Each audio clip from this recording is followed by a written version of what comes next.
Այս պահին առաջին լրատվականի տաղավարում մենք հյուրընկալել ենք 1998-ից 2002 թվականներին Գերմանիայի Դաշնային Հանրապետությունում Հայաստանի արտակարգ եւ լիազոր դեսպան Աշոտ Ոսկանյանին։ Բարի երեկո, պարոն Ոսկանյան, շնորհակալ եմ մեր հրավերը ընդունելու համար։ Պարոն Ոսկանյան, եւ այսպես այսօր տեղի ունեցավ մի իրադարձություն, որը իհարկե սկիզբ էր առել դեռ շուրջ 2 տարի առաջ, բայց ամեն դեպքում հանգուցալուծումը բավականին անսպասելի էր, նկատի ունեմ Բունդեսթագում հայոց ցեղասպանությունը ճանաչող բանաձևի ընդունումը, այն էլ ըստ էության գրեթե միաձայն, ընդամենը 1-1 ձեռնպահ, ուրեմն քվեարկությամբ։ Նախ ինչպես է գնահատում այս բանաձևի ընդունման փաստը, ձեր գնահատմամբ այն ինչ կարող է տալ եւ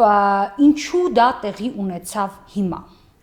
Նախ դա իսկապես շատ երկարատև process էր, ես նույնիսկ ասեի, որ դա ոչ թե 2 տարի առաջ է սկսվել, այլ շատ ավելի վաղուց, որովհետեւ մինչ այդ էլ Բունդեսթագը մի բանաձև ընդունել էր այդ մասին, դատապարտելով ցեղասպանությունը, բայց ցեղասպանություն բառը չարտասանեց։ Այո։ Եվ ահա այդ process-ը գնում, այստեղ ես կասեի, որ երկու առումով խնդիրը հասունացել էր։ Մեկը այն է, որ Գերմանիայում ներքինից ուղղակի այդ մթնոլորտը կար, որ իրենք այդ պատասխանատվությունը կրում են եւ վաղ թե ուշ պետք է ինչքան էլ հետաձգեն, պետք է այդ այոն ասեն։ Գիտեք, մենք երբեմն շատ ցինիկ ենք դիտարկում օտարներին, բայց իրենք միշտ չէ որ ցինիկ են, այսինքն իրենց մոտ այդ բարոյական զգացողությունը կա, որ դա պետք է անել։ Եթե դա իրենք միջև հիմա չէին արել, որովհետև նաև պրագմատիկ են եւ չէին ցանկանում իրենց հարաբերությունները սրել Թուրքիայի հետ։ Բայց երկրորդ պահը այն էր, որ հիմա հասունացավ եւ որոշակի մակարդակի հասան թուրք-գերմանական հարաբերությունները։ Քանի որ իհարկե, հիմա տեսեք, մի կողմից Գերմանիան հենց հիմա էլ Թուրքիայի հետ ուրեմն բավական սերտ առնչությունների մեջ է եւ Տիկին Մերկելը փորձում է ամենայն ինչ արել, որպեսզի գլուխ բերի ահա գաղթականների հետ կապված այդ խնդիրների լուծումը Թուրքիայի օգնությամբ։ Բայց մյուս կողմից էլ նախ դա առաջացնում է նաեւ բավականաչափ դժգոհություն երկրի ներսում, որովհետեւ մարդիկ հասկանում են, որ այո, մի կողմից ես լուծում եմ այդ խնդիրը, բայց մյուս կողմից էլ 70 միլիոն թուրքի համար ճանապարհ են բացում դեպի Եվրոպա, որը իրենք այնուամենայնիվ չեն տեսնում շատ դրական, եւ դա ուրեմն դժգոհություն է առաջացնում եւ տարբեր քաղաքական ուժերի մոտ, եւ նաեւ սեփական կուսակցության ներսում։ Պատկերացրեք, մենք չենք խոսում, ասենք, այնպիսի հիմա դեռևս մարգինալ ուժերի մասին, որպիսիք են, ասենք, այլընտրանք Գերմանիայի համար շարժումը, այդ AfD-ն, Alternative für Deutschland, որը այսպես մի քիչ ազգայնական ուժ է, եւ նաեւ մյուս այդպիսի ուժը, որը տարօրինակ վերնագիր ունի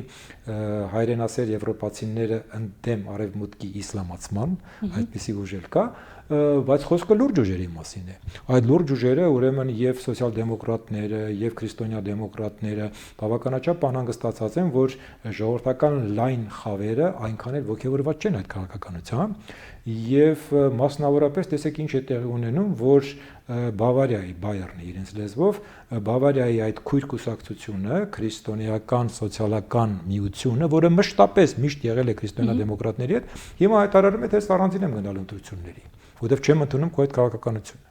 Այսինքն խնդիր կա, որպեսզի այդ ուղղությունը, որը պետք է իհարկե շարունակվի, որովհետև երբեք Գերմանիան չի հրաժարվի Թուրքիայի հետ նորմալ հարաբերությունները զարգացնելուց, բալանսավորվի երկրի ներսում։ Սա շատ էական խնդիր է եւ իրենք այդ բալանսը կարծես թե դնում են։ Սա խնդրի ուրեմն մի կողմն է։ Մյուս կողմից էլ, այսինքն իսկապես ուրեմն process-ը արդեն գնացել էր, process-ը շարժվում էր եւ ինչ որ պահ էին սպասում։ Բայց այդ պահի հետ կապված կարծեք թե գոնե մեզ համար թվում էր, որ առավելագույն լավ առիթը ցեղասպանության 100-ամյակի ուրեմն տարելիցն է, մենք հիշում ենք, որ անցած տարի ապրիլի 24-ից անմիջապես հետո այս հարցը մտավ Բունդեսթագ եւ սպասվում էր, որ այն ժամանակ ընդունվի, բայց հետաձգվեց, հունիսին հետաձգվեց եւ ապա արդեն հիմա միայն տեղի ունեցավ քվեարկությունը։ Այ հարցը հետեւյալն է, այնպիսի տպավորություն է, որ հայկական կողմից որևէ ճնշում այս հարցի հետ կապված, որևէ աշխատանք չէր տարվում եւ այնուամենայնիվ դա տեղի ունեցավ։ Աշխատանք դիվանագիտական միշտ տարվում է, չասենք որ չէր տարվում, բայց այստեղ շատ հետաքրքիր է, որ շատ դրական դեր խաղաց ինքը Էրդողանը, որովհետեւ վերջին տարվա ընթացքում նա այնպիսի քայլեր արեց, որոնք ուղղակի հերթականությամբ վրթովմունք էին առաջացնում Գերմանիայում։ որպես սեփական երկրում դեմոկրատական բոլոր ինստիտուտների կազմաքանդում։ Եթե դուք հիշում եք, դա մեր մամուլում էլ եղել է, բայց եթե դուք նայեք գերմանական մամուլը, իրենք շատ ցավագին էին դրան ուրեմն արձագանքում։ Նա ուրեմն վերցրեց այդ հալածանքները սկսեց ժուրնալիստների դեմ։ Նա հանեց 100 քանի հոգի իրենց սեփական պարլամենտի падգամավորների իմունիտետը նրանց ուրեմն կանգնեցնելով դատական process-ի առաջ։ Մի շատ կոմիկական հարց առաջացավ, երբ որ ուրեմն փաստորեն մի երգիծաբան, գերմանական երգիծաբան, ուրեմն մի բավականացած սուր բանաստեղծություն էր գրել, իսկապես այսպես բավական կոպիտ բանաստեղծություն էր գրել Էրդողանի դեմ, լավ, հիմա մարդն արել է, բայց ահա էլի Թուրքիայի ռեակցիան շատ սուր էր, իրենք դատի պահանջեցին, որպեսզի նրան տան, նոտաներ ուղարկեցին։ Նույնիսկ Մերկելը ներողություն խնդրեց։ Մերկելը ներողություն խնդրեց, որովհետև տեսեք ինչ կա, Գերմանիայում մի օրենք կա, որ քրեական պատասխանատվության է ենթարկվում որևէ մեկը, որը վիրավորանք է հասցնում ինչպես Գերմանիայի նախագահի վերաբերյալ, այնպես էլ օտարերկրյա որևէ երկրի ղեկավարին։ Այդ օրենքի համաձայն Մերկելը պարտավոր էր ուրեմն ինչ որ միջոցներ ձեռնարկել։ Բայց խնդիրն այն է, որ երբ որ իրենց մոտ էր առաջանում, ահա այդ ուրեմն այդ հարցումները, չէ, ուրեմն մյուս երկիծաբաններին, գոլեգաներին հարցնում են ով է կողմ, ով է դեմ դրան, ինչպես է դա գնահատում, բոլորը հիմնականում պաշտպանում էին ահա այդ երկիծաբանին, բայց մեկը մի շատ հետաքրքիր բան ասաց, իրեն հարցրել էին արդյոք սահմանը չի անցել, այդպես կոպիտ խոսելով, ասաց հետևյալը. երկիծաբանը սահմանը կանցնի միայն այն ժամանակ, եթե վերևից ներքև է խփում։ Եթե ներքևից վերև է խփում, նա երբեք սահմանը չի անցնում։ Այսինքն, ահա այս բոլոր բանը այսպես գերմանական միջավայրում այնպիսի մի դժգոհություն է առաջացնում, որ հերիք է, այսինչ է անում։ Եվ ահա սա կարծես թե գալիս է նաև որպես պատասխան դրան։ Բայց դուք ձեր խոսքում նշեցիք, որ պետք չէ ավելի ցինիկ, հա, պատկերացնել եվրոպական հասարակությունը, քան նա կա, բայց մենք գիտենք, մենք տեսել ենք բազմաթիվ օրինակներ, որ ամեն դեպքում, որքան էլ եղել է հասարակության մեջ այդ ըմբռնումը, որ պետք է ճանաչել, որոշակի պահի քաղաքական նպատակահարմարությունից ելնելով այդ բոլոր ուրեմն դրսևորումները սառեցվել են։ Այս անգամ ձեր կարծիքով ամեն դեպքում ինչու եղավ այսպիսի պատկեր, արդյոք սա նաև կապ չուներ Հարավային Կովկասում Գերմանիայի նոր հավակնությունների հետ եւ Հարավային Կովկասում իր ազդեցությունը ընդլայնելու առաջիկա ծրագրերի հետ։ Ես չեմ կարծում, ես իսկապես կուզենայի մի քիչ ավելի այսպես կոնկրետ ներքին քայլերի մասին խոսել եւ գիտեք սրտից պարտն է մի քանի անուն տալ։ Եթե կուզեք, որովհետեւ մարդիկ, որոնք ջանք են թափել, որոնք ճանապարհ են անցել, ուրեմն ենթադրենք երկու հոգի, որոնք այսօր մեզ հետ չեն, դա լուսահոգի Հերման Գոլցն է, որը երկար տարիներ աշխատել է հանուն նաև ցեղասպանության ճանաչման, Հալեյում ղեկավարել է հայագիտական կենտրոնը եւ իր ջանքերով Պոցդամում ուրեմն հիմնվեց կենտրոն, որը ուրեմն սկսեց գործել Լեպսյուսի տանը, եւ մյուսը ուրեմն Վոլֆգանգ Գուստը Համբուրգից, որը ահռելի մի աշխատանք էր կատարել հավաքելով բոլոր փաստաթղթերը, որոնք վերաբերվում էին գերմանական մեղսակցությանը հայկական ցեղասպանության։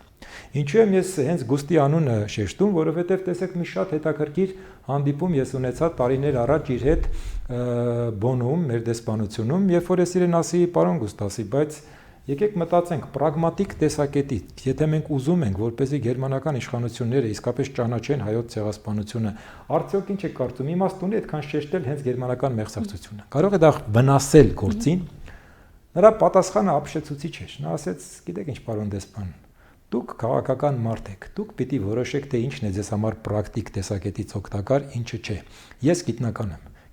Եվ գիտնականի համար միայն մի բան գոյություն ունի՝ ճշմարտությունը։ Եթե ճշմարտությունն այնն է,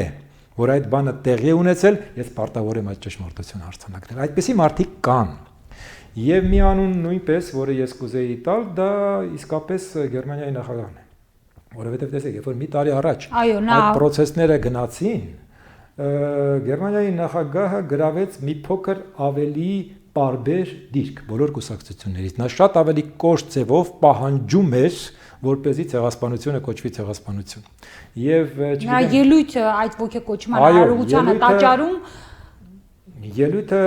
փայլուն էր եւ ես չեմ կարողանում մոռանալ այն պահը, երբ որ նա ասելով, որ ահա Հիտլերի ժամանակին ասել է ով է այսօր խոսում հայերի ոչնչացման մասին, այսպես մի պաուզա տվեց եւ մեղմ ձայնով համարյա շշնջաց մենք ենք խոսում։ Այսինքն այդ բոլոր բաները ազդում են։ Եվ եւս մի մարդ, որը շատ տարօրինակ յուրահատուկ ֆիգուր, դա Ջեմ Օզդեմիրն է։ Ջեմ Օզդեմիրը, որը կանաչների ղեկավարն է այսօր։ Նախաձեռնողը հիմնական։ Ես իր հետ հանդիպել եմ տարիներ առաջ, երբ որ նա նոր էր մտնում կանաչների կուսակցության էլիտան։ Հետաքրքիր շատ երիտասարդ էր ծնված Գերմանիայում, երբ որ մենք խոսում էինք այն մասին, թե ինչ հնարավորություններ կան հայոց ցեղասպանության ճանաչման, այն ժամանակ նա ինձ ասեց, գիտեք ինչ ասեց, ես իհարկե անպայման փորձում եմ այդ բաները անել, բայց կա մի սահման, որ ես չեմ անցնում, որովհետև ես ցանկանում եմ, որ եթե ես ուզենամ գնամ Թուրքիա, վերջապես իր հայրենիքն է, ինձ սահմանից հետ չտան։ Այսինքն մարդը պիտի ինչ որ բանի բորեն բալանսի մեջ մնա։ Դրանից հետո բայց հաջորդ տարի գիտեք ինչ ասաց, ես որպես գերմանացի պատասխանատվություն եմ կրում հրեաների ցեղասպանության համար եւ որպես թուրք պատասխանատվություն եմ կրում հայերի ցեղասպանության։ Բայց նա իդեպ կարծեք ազգությամբ թուրք չէ, չերքեզ է, այո, ազգությամբ։ Իհարկե սա շատ էական չի, բայց իրեն թուրք է արձանագրում։ Թուրքական արմատներով, բայց ազգությամբ չերքեզ։ Դուք հիշատակեցիք մեղսակցության գործոնը։ Այս սրա հետ կապված բավականին նուրբ այսպիսի երանգներ կան։ Տեսեք, մշտապես Գերմանիայի համար այսպես թիվ 1 իր ոնց որ մեղքի, հա, այս հիմնական բանը եղել է հոլոկոստը եւ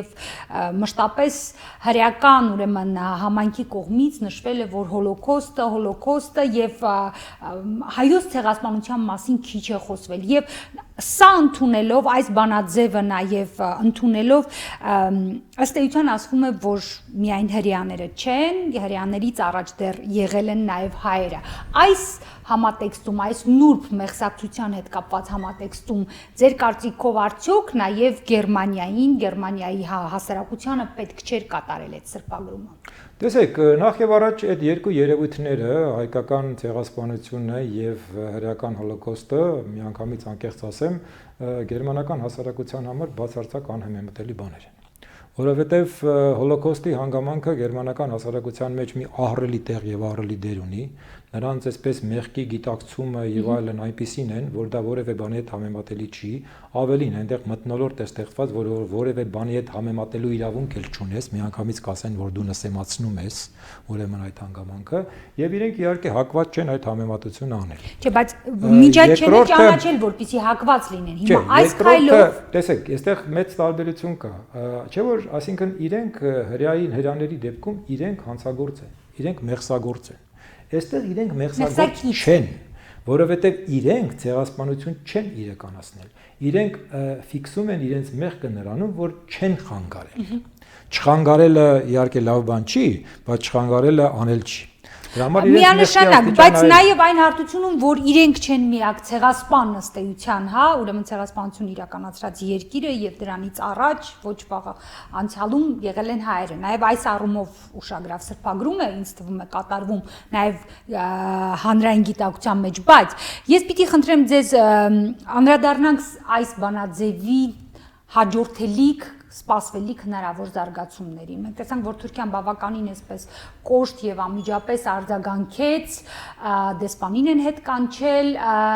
ինչպես արդեն որերորդ անգամ Թուրքիան անում է, բայց ինչ կլինի հետագա ընթացքը թուրք-գերմանական հարաբերությունների։ Ես չեմ կարծում, որ առանձնապես բան լինի։ Թուրքերը դե միշտ իրենց որակի մեջ են, իրենց քայլերը կատարում են, ոչ ոք չերել սպասում, որ դա չեն անելու են, հետո էլ կվերադառնան։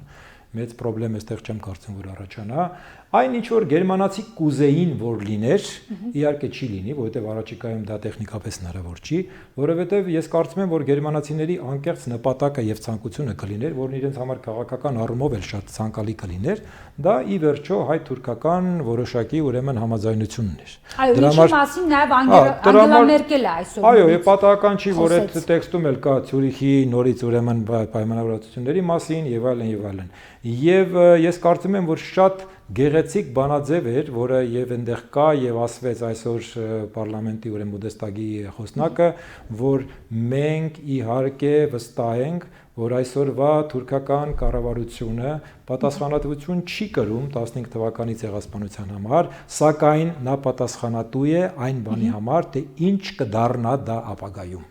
Այսինքն թուրքական կառավարությունը պարտավոր է որոշակի քայլեր ձեռնարկել, որպեսզի բերի ահա այդ լուծմանը, որպեսզի երկու ժողովուրդները վերջապես կարողանան ինչ որ ձևով իրար հետ խոսել։ Իրենց համար եւ իրենց մտածողության տեսակետից եւ նաեւ քաղաքական շահերի տեսակետից նախ եւ առաջ ցանկալին կլիներ, որպեսզի թուրքական, ասենք, իշխանությունները որոշակի քայլեր անեին ընդառաջ եւ այդ հարցը դիալոգի միջոցով լուծվեր։ Բայց քանի որ մենք գիտենք, որ թուրքերը դա չեն անելու, դա մնում է, այսպես ասած, բարի ցանկությունների մակարդակով։ Որևէ այլ անմիջական քաղաքական հետևանք ես այստեղ չեմ տեսնում։ Բացի նրանից, որ Գերմանիան մեծ երկիր է եւ շատ լավ է, որ դա ճանաչել է ցեղասպանությունը։ Բայց Գերմանիան նաև Եվրամիության առաջատար երկրներից մեկն է եւ եթե անդրադառնանք մեր կոնկրետ տարածաշրջանին, օրինակ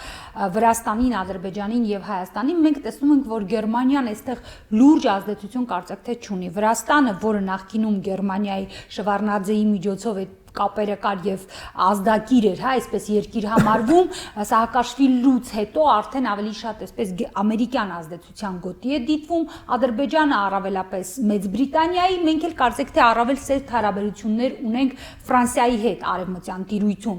Այս առումով նաեւ հաշվի առնելով, որ Գերմանիան, որը նախագահում է ԵԱՀԿ-ում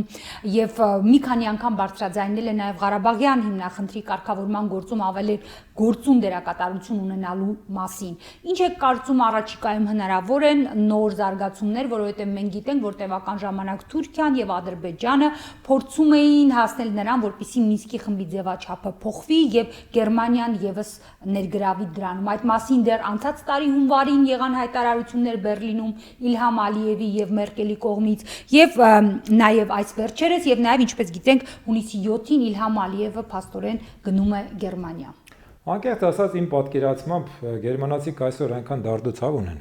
որովհետև Եվրոպական միության մեջ գնացող process-ները դու գիտեք շատ բարդ են, իսկ իրենք այնտեղ առաջատար երկիր են, որ ես չեմ կարծում, որ հիմա իրենց առաջ խնդիր ունեն հանձն առնել հիմա էլ մի գլխացավանք Կովկասում։ Մենք ունենք բավականաչափ Դա միայն գլխացավանք չէ, դա նաև նոր հաղորդակցուղիներ են, Իրանի պատժամիջոցների վերացումից հետո նոր հնարավորություններ են, արդյոք Գերմանիան կուզի անմասն մնալ այդ ամենը։ Գիտեք, պետք է ուժը պատի, նույնիսկ Գերմանիայի պես երկիրը, ահռելի երկիրը, որը այսօր, եթե ասենք մի քանի տարի առաջ համարվում էր անվիճելի տնտեսական առաջատարը Եվրոպական միության, իսկ ասենք քաղաքական, այսպես հնարավորությունները կիսում էր Ֆրանսիայի հետ, այսօր նա դարել է եւ քաղաքական եւ տնտեսական առումով կարծես թե միակ առաջատարը Եվրոպական միության եւ այնքան ահռելի քանակության խնդիրների մեջ է ուրեմն խճողված, որ ես չեմ կարծում, որ այսօր իրենք խնդիր ունեն ինչ որ մի նոր բան ստեղծելու։ Մանավանդ որի վերջո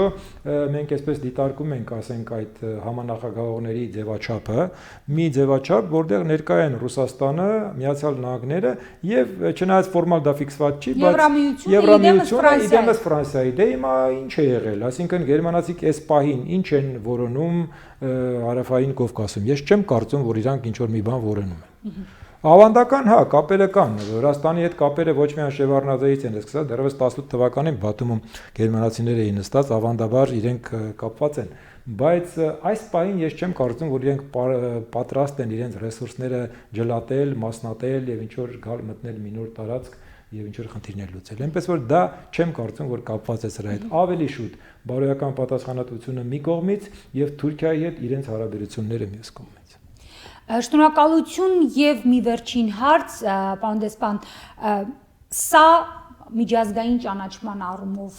շարունակական ինչ-որ գործընթացների կարող է հանգեցնել։ Դե գիտեք ինչ է, արդեն այս պահին փաստորեն, եթե խոսում ենք մենք միջազգային ճանաչման մեջ որակական փոփոխության մասին, այստեղ երկու փուլ կա։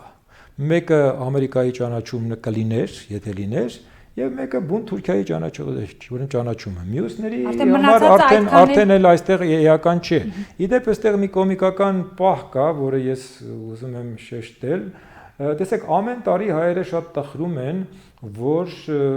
ուրեմն Ամերիկայի նախագահը չի արտասանում ցեղասպանություն բառը, բայց արտասանում է մեծ եղեռն բառը։ Հասկանալի է, որ սա խորամանկություն է, բոլորս դա գիտենք։ Բայց գիտեք, ես ուզում եմ հիշել այստեղ